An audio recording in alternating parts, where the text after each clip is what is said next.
So you've got this great idea, right? But then what? Suddenly you feel completely lost. It's like you can see a path, but it's super foggy and you have no idea if it's the right one. That feeling of being stuck? That's exactly what we're going to unpack today. Yeah, that feeling. You want to build something, you want to create something new, but you're just paralyzed by all the options. Do you copy something that's already working? Do you try to invent something totally out of the blue? I mean, where do you even begin to look? What if I told you there's a map for this? Seriously, a framework that lays it all out, helping you understand not just where you are, but more importantly, where you could go. This little grid right here, it charts the entire landscape of opportunity. So, this map, it shows 4 totally different paths you can take to create something new. And each one kind of builds on the one before it. Think of it like we're climbing a ladder of innovation, starting with the simple stuff and heading towards the truly game-changing ideas. Okay, so the whole thing is built around this one simple idea, your mindset. Look at that vertical line. Down at the bottom, you're being passive or reactive. You're just responding to what's already out there. But as you climb up, you become active, imaginative. You're literally creating things the world has never seen. And that difference, right there, is the key to everything. All right, let's start at the very beginning, the ground floor. This is the most straightforward path. And honestly, it's where tons and tons of businesses get their start. It's called imitation. An imitation is, well, it's exactly what it sounds like. You see a business model that works and you copy it. Simple. It's a pretty clear-cut process, almost black and white. You just take that successful formula, drop it in a new place or in front of a new group of people, and maybe change a few little things. So why do so many people start here? Well, think about it. The path is already paved for you. Someone else did the hard work of proving that people actually want this thing. It just feels safer, right? A much less risky bet. Okay, let's make this real. Look at this. On the left, you've got KFC. Everybody knows KFC. And on the right, Quick Chicken. I mean, look at the colors, the font, the whole vibe.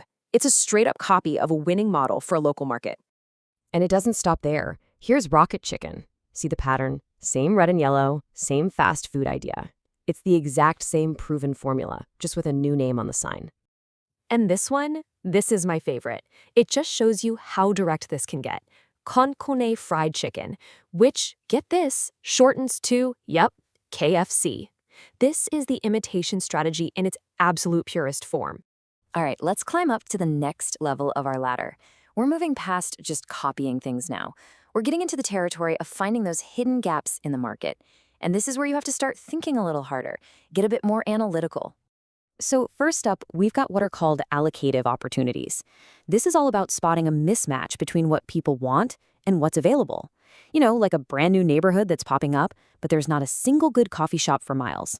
You're not inventing coffee, right? You're just allocating it where it's desperately needed. It's definitely a step up from just straight up copying. Then there's discovery. Now this is where your experience becomes a superpower. If you've been deep in an industry for years, you start to see things other people don't. You notice the tiny little shifts, the cracks that show a huge change is on the way. You're spotting an opportunity that a total outsider would walk right past. It's almost like you can see the future. This phone evolution is a perfect way to picture it. To most of us, we just see a new phone every year. But someone with that deep industry knowledge, they see the patterns. They see the evolution of screen tech, the changes in battery life, the camera getting better and better. And because they see that code, they can anticipate. They can discover what that next big leap is going to be.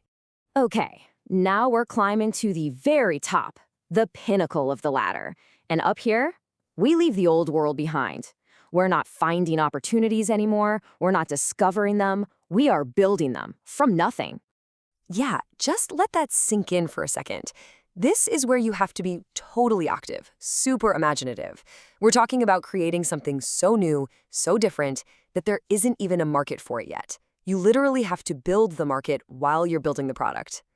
And of course, the perfect example is the iPhone. Seriously, before 2007, did you walk around thinking, man, I really need a tiny computer in my pocket with something called an app store? Of course not. Nobody did. Apple constructed that reality for us, and in doing so, they created brand new industries out of thin air. But here's the thing you have to get about construction. It is not a straight line. Not at all. It's messy. It's more like fumbling around in the dark, a process of trial and error. You're learning as you go, you're constantly changing your mind about who your customer is, what the market is, even questioning the very basics of what you thought you knew. It's a real adventure into the unknown. So, we've walked through these 4 different paths, and it all boils down to one big question, right? What is it that pushes you towards one of these paths instead of another? Let's bring that map back up, because when you look at it now, you realize it's not just a chart of business ideas, it's a map of mindsets. Are you the kind of person who reacts, who looks for what's already proven?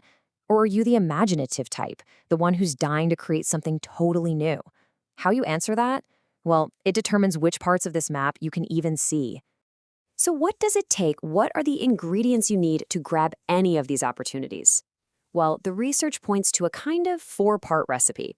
Your base is your stock knowledge, everything you already know. Then you mix in your personal experience, all that real-world wisdom.